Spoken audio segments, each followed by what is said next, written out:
Hello दोस्तों, आज की कहानी है दुष्यंत और शकुंतला की प्रेम कहानी। एक बार हस्तिनापुर नरेश दुष्यंत आखेट खेलने वन में गया। जिस वन में वे शिकार करने के लिए गए थे उसी वन में कण्व ऋषि का आश्रम था। कण्व ऋषि के दर्शन करने के लिए महाराज दुष्यंत उनके आश्रम पहुंच गए। पुकार लगाने पर एक सुंदर कन्या ने आश्रम से बाहर निकलकर कहा, हे राजन, महर्षि तो तीर्थ यात्रा पर गए हैं, किंतु आपका इस आश्रम में स्वागत है। उस कन्या को देखकर महाराज दुष्यंत ने पूछा, बालिके, आप कौन हैं? बालिके ने कहा, मेरा नाम शकुंतला है और मैं कण्व ऋषि की पुत्री हूँ। उस कन्या की बात सुनकर महाराज दुष्यंत आश्चर्यचकित होकर बोले, महर्षि तो आजीवन ब्रह्मचारी हैं, फिर आप उनकी पुत्री कैसे हुई? शकुंतला ने कहा, वास्तव में मेरे माता पिता मेनका और विश्वामित्र हैं। मेरी माता ने मेरा जन्म होते ही वन में छोड़ दिया था, पर शकुंत नामक पक्षी ने मेरी रक्षा की, इसीलिए मेरा नाम शकुंतला पड़ा। उसके बाद कण्व ऋषि की दृष्टि मुझ पर पड़ी और वे मुझे अपने आश्रम में ले आए। उन्हीं ने मेरा भरण पोषण किया। जन्म देने वाला, पोषण करने वाला तथा अन्न देने वाला, ये तीनों ही पिता कहे जाते हैं। इसी प्रकार कण्व ऋषि मेरे पिता हुए। शकुंतला के वचनों को सुनकर दुष्यंत ने कहा, शकुंतले, तुम क्षत्रिय कन्या हो। तुम्हारे सौंदर्य को देखकर मैं अपना हृदय तुम्हें अर्पित कर चुका हूँ। यदि तुम्हें कोई आपत्ति न हो तो क्या मैं तुमसे विवाह करना चाहता हूँ। कुंतला भी महाराज दुष्यंत पर मोहित हो चुकी थी। उसने भी शादी करने के लिए हाँ बोल दिया। दोनों ने गंधर्व विवाह कर लिया। कुछ साल महाराज दुष्यंत ने शकुंतला के साथ वन में ही काटे। फिर एक दिन महाराज शकुंतला से बोले, प्रिय, अब मुझे अपना राजकार्य देखने हस्तिनापुर जाना होगा। महर्षि कण्व के तीर्थ यात्रा से लौट आने पर मैं तुम्हें यहाँ से विदा कर अपने राजभवन ले आऊँगा। न कहकर महाराज ने शकुंतला को अपने प्रेम के प्रतीक के रूप में अपनी सोने की अंगूठी दी और हस्तिनापुर चले गए। एक दिन उनके आश्रम में दुर्वासा ऋषि पधारे। शकुंतला महाराज दुष्यंत के बारे में सोच रही थी। शकुंतला को दुर्वासा ऋषि के आने का आभास नहीं हुआ। उसने दुर्वासा ऋषि का स्वागत सत्कार नहीं किया। दुर्वासा ऋषि ने इसे अपना अपमान समझा और गुस्से में बोले, बालिके, मैं तुम्हें श्राप देता हूँ। जिस किसी के ध्यान में लीन होकर तूने मेरा निरादर किया है वह तुझे भूल जाएगा। दुर्वासा ऋषि के श्राप को सुनकर शकुंतला का ध्यान टूटा और वह उनके चरणों में गिरकर क्षमा प्रार्थना करने लगी।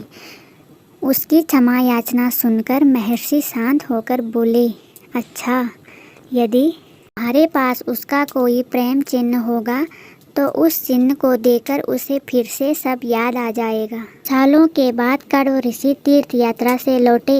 तब शकुंतला ने उन्हें महाराज दुष्यंत के साथ अपने विवाह के बारे में बताया। इस पर महर्षि कण्व ने कहा, पुत्री, विवाहित कन्या का पिता के घर में रहना उचित नहीं है। अब तेरे पति का घर ही तेरा घर है।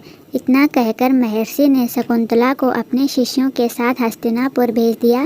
रास्ते में एक सरोवर में पानी पीते समय महाराज दुष्यंत की दी हुई अंगूठी, जो कि उसके प्रेम का चिन्ह थी, वह उस सरोवर में गिर गई। उस अंगूठी को एक मछली ने निगल लिया। महाराज दुष्यंत के पास पहुंचकर कण्व ऋषि के शिष्यों ने शकुंतला को उनके सामने खड़ी करके कहा, महाराज, शकुंतला आपकी पत्नी है, इसे स्वीकार करें। महाराज तो दुर्वासा ऋषि के श्राप के कारण शकुंतला को भूल चुके थे। उन्होंने शकुंतला को स्वीकार नहीं किया और उस पर उल्टा होने का लांछन लगाने लगे। शकुंतला का अपमान होते ही आकाश में जोरों से बिजली कड़क उठी और सबके सामने उसकी माता मेनका उसे उठा ले गई। जिस मछली ने शकुंतला की अंगूठी को निगल लिया था, एक दिन वह मछुआरे के जाल में जा फंसी।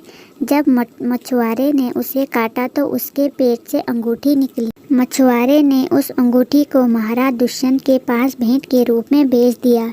अंगूठी देखते ही महाराज को शकुंतला का स्मरण हो आया और वे अपने किए पर पछताने लगे। महाराज ने शकुंतला को बहुत ढूंढवाया पर उनका कोई पता नहीं चल पाया। कुछ दिनों के बाद देवराज इंद्र के निमंत्रण पाकर देवासुर संग्राम में उनकी सहायता करने के लिए महाराज दुष्यंत इंद्र की नगरी अमरावती गए। संग्राम में विजय प्राप्त करने के बाद जब वे आकाश मार्ग से हस्तिनापुर लौट रहे थे तो मार्ग में उन्हें कश्यप ऋषि का आश्रम दिखाई दिया। उनके दर्शनों के लिए वे वहां रुक गए। आश्रम में उन्हें एक सुंदर बालक एक भयंकर शेर के साथ खेल रहा था। मेनका ने शकुंतला को कश्यप ऋषि के पास लाकर छोड़ा था और वह बालक शकुंतला का ही पुत्र था। उस बालक को देखकर महाराज के हृदय में प्रेम की भावना उमड़ पड़ी। वे उसे गोद में उठाने के लिए आगे बढ़े तो शकुंतला की सखी चिल्ला उठी, हे भद्र पुरुष, आप इस बालक को मत छुएं, नहीं तो आपकी भुजा में बांधा काला धागा सांप बनकर आपको डस लेगा।